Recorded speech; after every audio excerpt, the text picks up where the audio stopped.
Good morning बच्चों। आज हम पढ़ रहे हैं 12th में बायोलॉजी में। इसके पहले हम लोग ने चैप्टर नंबर 14 स्टार्ट किया था। आज हम इसी को कंटिन्यू करेंगे।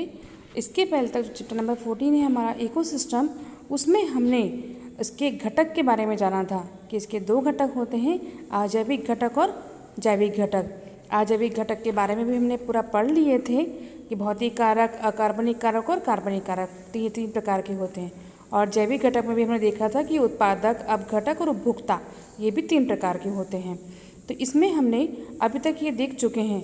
आज हमें पढ़ना है इकोसिस्टम के प्रकार, यानी टाइप्स ऑफ इकोसिस्टम। तो इस टाइप्स ऑफ इकोसिस्टम में हमें ये देखना है कि ये जो हमारा पारितंत्र है वो कितने प्रकार का हो सकता है। तो आइए हम देखते हैं। पारितंत्र जो है वो मेनली दो प्रकार का होता है, प्राकृतिक और कृत्रिम। प्राकृतिक से आप समझ में आ रहा होगा आपको कि जो प्रकृति ने हमें दिया है, ठीक है, जैसे जंगल। और कृत्रिम जो मानव स्वयं बनाता है, जैसे एक्वेरियम, तो ये कहलाता है कृत्रिम। इसे हम डीपली और पढ़ लेते हैं कि जो हमारा पारितंत्र है वो मेनली दो प्रकार का होता है, स्थलीय और जलीय। स्थलीय में आते हैं प्राकृतिक और कृत्रिम। तो कृत्रिम में जो आएंगे वो उद्यान हो गया, हमारा फसल हो गई, हमारा खेत हो गया। और प्राकृतिक में क्या हो जाएगा, घास का मैदान, जंगल, मरुस्थल, ठीक है।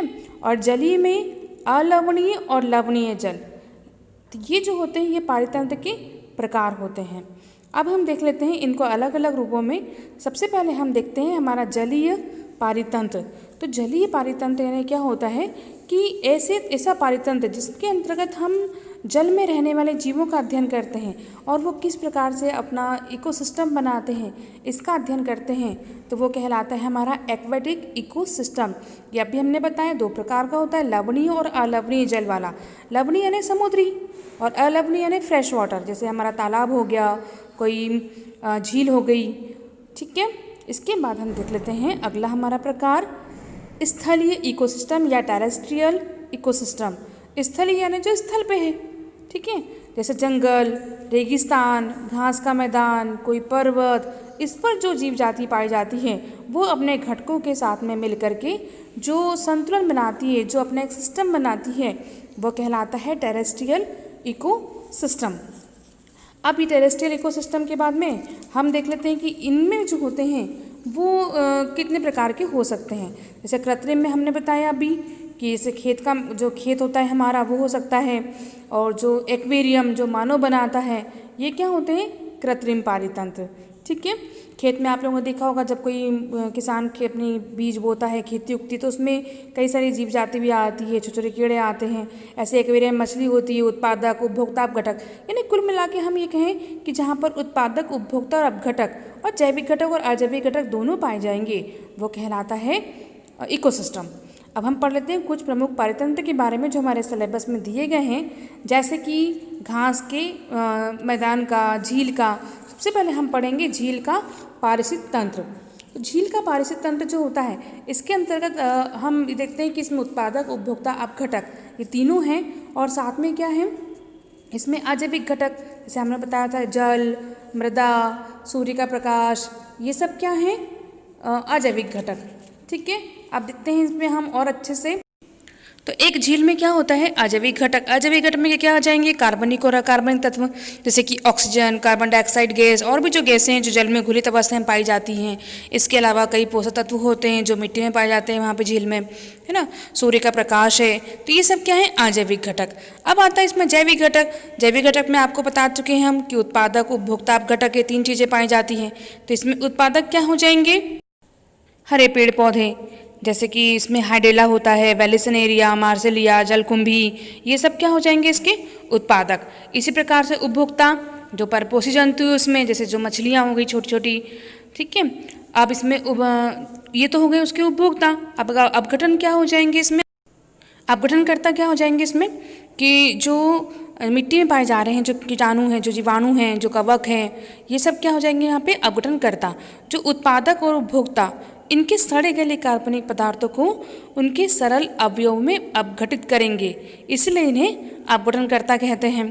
तो ये तो हो गया हमारा झील का पारितंत्र। इसके बाद में हम देख लेते हैं घास के मैदान का पारितंत्र, तो घास के मैदान के पारितंत्र में क्या होता है, घास होती है, घास क्या हो जाएगी, उत्पादक। ठीक है, जो प्राइमरी उपभोक्ता होते हैं जैसे गाय हो गया, हिरन हो गई, खरगोश हो गए, ये क्या है, प्राइमरी उपभोक्ता, यानी कि अपना भोजन जो होता है वो स्वयं ग्रहण नहीं करते। ठीक, सिंपल पौधों को ग्रहण करेंगे अपने भोजन के रूप में। अब इसके बाद में जो कॉर्निवोरस यानी जो मांसाहारी जीव हैं, जो उत्पादक को जो उपभोक्ता को अपने भोजन के रूप में ग्रहण करेंगे, तो ये जो शेर हो गया या लोमड़ी, गिरगिट, छिपकली, ये सब क्या हो जाएंगे, द्वितीयक उपभोक्ता, जो अपने भोजन के लिए प्राथमिक उपभोक्ता को अपने भोजन के रूप में ग्रहण करेंगे। अब आता है अपघटनकर्ता, तो अपघटनकर्ता बैक्टीरिया, एक्टिनोमाइसीटीज, कवक, ये सब क्या कहलाते हैं, अपघटनकर्ता। ठीक है, इसके बाद हम देख लेते हैं अगला जो है हमारा वो है वन पारिस्थितिक तंत्र। तो वन पारिस्थितिक तंत्र जो होता है, इसमें भी जो अजैविक घटक हैं वो मिट्टी में पाए जाने वाले अकार्बनिक तत्व और कार्बनिक तत्व हैं। इसके अलावा सूर्य का प्रकाश, वायु, तापमान, ये सब क्या हो जाएंगे, अजैविक घटक। और जैविक घटक में उत्पादक उपभोक्ता घटक, यानी यहाँ पर क्या हो जाएंगे, उत्पादक पेड़ पौधे हो जाएंगे। ठीक है, उपभोक्ता में प्राथमिक उपभोक्ता जो होंगे जैसे टिड्डे, दीमक, गिलहरी, ये प्राथमिक उपभोक्ता के अंतर्गत आ जाएगी। ऐसी द्वितीयक उपभोक्ता के अंतर्गत सांप, छिपकली, जो भी पक्षी हैं, लोमड़ी हैं, ये सब क्या हो जाएंगे, द्वितीयक उपभोक्ता। और तृतीयक उपभोक्ता यानी क्या हो जाएंगे, जो सर्वोच्च हैं, जैसे शेर, चीता, तेंदुआ, जो मांसाहारी जीव होते हैं, वो सब क्या होते हैं, तृतीयक उपभोक्ता। इसके बाद आता है इसमें भी अपघटनकर्ता, यानी वही चीज़ें, इसमें भी जीवाणु, कवक, ये सब क्या है, अपघटनकर्ता। आपको पता चला होगा अपघटनकर्ता इन्हें क्यों कहते हैं, क्योंकि ये मृत सड़े गले जीवों को अपने भोजन के रूप में ग्रहण करते हैं, है ना, उनका अपघटन करते हैं, उनको सरल कार्बनिक पदार्थ में चेंज करते हैं ताकि पर्यावरण की सफाई हो सके। तो इसलिए ये हो जाएंगे जो सूक्ष्म जीव हैं वो क्या हो जाएंगे, अपघटन करता। तो ये हुआ वन का इकोसिस्टम यानी वन पारिस्थितिक तंत्र। ठीक है, इसके बाद हम देख लेते हैं मरुस्थलीय पारिस्थितिक तंत्र यानी डेजर्ट इकोसिस्टम। अब इसमें क्या होता है कि मरुस्थल में है भाई, तो यहाँ पे भी जो होगा वो सूर्य का प्रकाश, मिट्टी, ये सब क्या हो जाएंगे, ताप, अजैविक घटक। अजैविक घटक में उत्पादक, उपभोक्ता और अपघटनकर्ता। तो ऐसे ही किसी भी पारितंत्र को आप ले लें, चाहे प्राकृतिक हो चाहे कृत्रिम हो, सभी में अजैविक घटक और जैविक घटक पाए जाते हैं। अजैविक घटक जो जीवन के लिए आवश्यक होते हैं और जैविक घटक जिनमें स्वयं में जीवन होता है। तो इस प्रकार से दोनों का सामंजस्य स्थापित होता है, वहाँ कहलाता है पारितंत्र। तो आपको ये जो चीज़ें हैं वो आपको समझ में आई होगी। इसमें आपको कोई भी दिक्कत हो तो आप मुझसे पूछ सकते हैं। Thank you.